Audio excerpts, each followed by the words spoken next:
Okay, my last recording didn't work out, so I'm going to do this again. So today I'm going to talk about perspectives. So all of us have perspectives, all of us have morals, things that we stand by, how we look at things.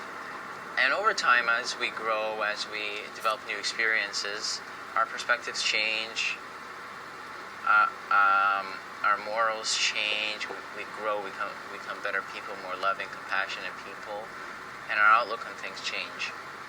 When you don't let go, in terms of when you're all stuck up into your perspective and just only want to see things in your way, it really inhibits you from learning, growing, gaining new perspectives, growing on your perspectives.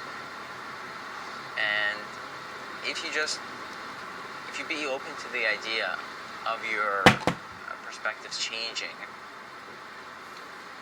then your perspectives can grow. They can become more mature, more like better. You can help people in more ways, in better ways, if your perspectives are more matured. An example is a lot of people have the perspective that war is bad. Okay, I agree as well that war is bad, but if you don't get too stuck up in it, and you just understand, okay, that is my perspective. I'll keep living life. I'm not going to get too stuck up into it. You'll find with experiences, with people you meet, that your perspective may change, and you should let it change, because it can grow to a more advanced perspective. For example, your idea of war is bad could change to war has its pros and cons, and saying that is a very complex statement, because you can list its pros, you can list its cons, and it makes you wiser, it makes you smarter. You can help out people better with the knowledge that you have. So on top of that, I want to take a few examples of relativity. So let's say, let me just check this thing is still recording. Okay, good. So let's say I'm just trying to think something. Okay. I take my fist and I punch a wall.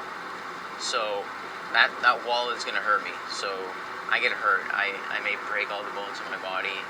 I might get all cut up and everything. And you ask people why. Well, you don't have to ask people why, but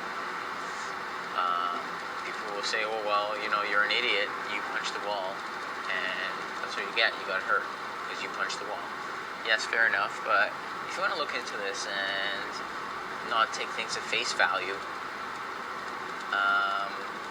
we can go into this. So Newton's second law is for every action there's an opposite and equal reaction. So that still applies in this case, because let's say I punch the wall. Let's put it into joule measurements. So let's say I punch it with a force of 1,000 joules. I don't know if that's accurate. Well, there's an opposite and equal reaction always, all the time. And that 1,000 joules will come right back in my hand. That energy that's coming back in my hand is what hurts my hand, not the fact that I punched the wall. But there's an opposite instantaneous reaction of the wall punching back.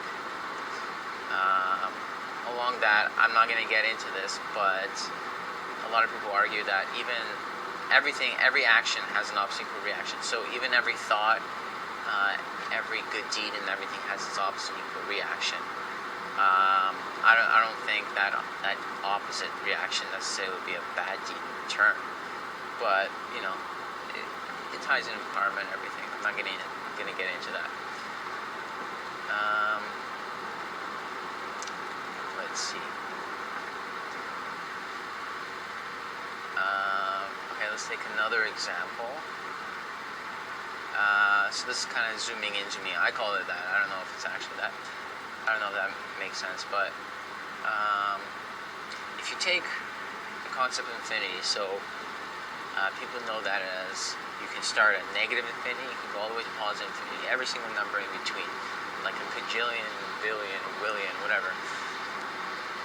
And therefore, people make the conclusion that since you have so many numbers, the distance between the number 1 and 2 is so freaking small. It's just so freaking small. But I argue against that, because if you take 1 and you put a decimal at the end of it, and then you put an infinite amount of numbers at the end of that, then you have an infinity between the number 1 and number 2. I find that kind of cool. So,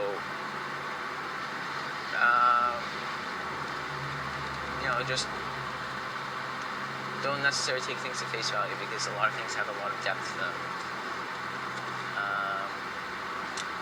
Also, another example is, people say that a speck of sand is so small, and it's just so tiny, and it's pointless and it's useless.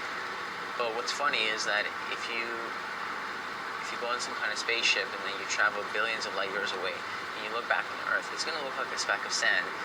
And somebody who lives that far away from Earth will say, oh, well, that's just a speck of little universe sand. That's nothing. There's nothing on that thing. It's useless. It's pointless.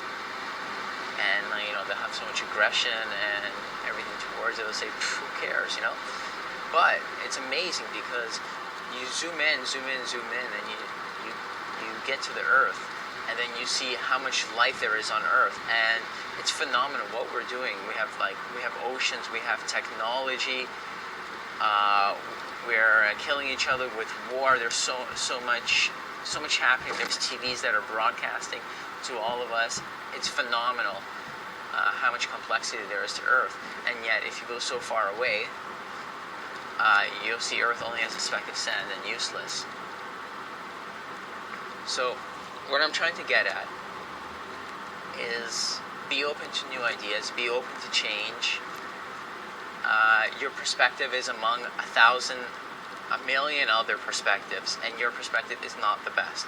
Just stay open to perspectives, let your perspectives grow and become more complex. It'll allow you to become more compassionate, a better loving friend, a good spouse, everything. Alright, that's all.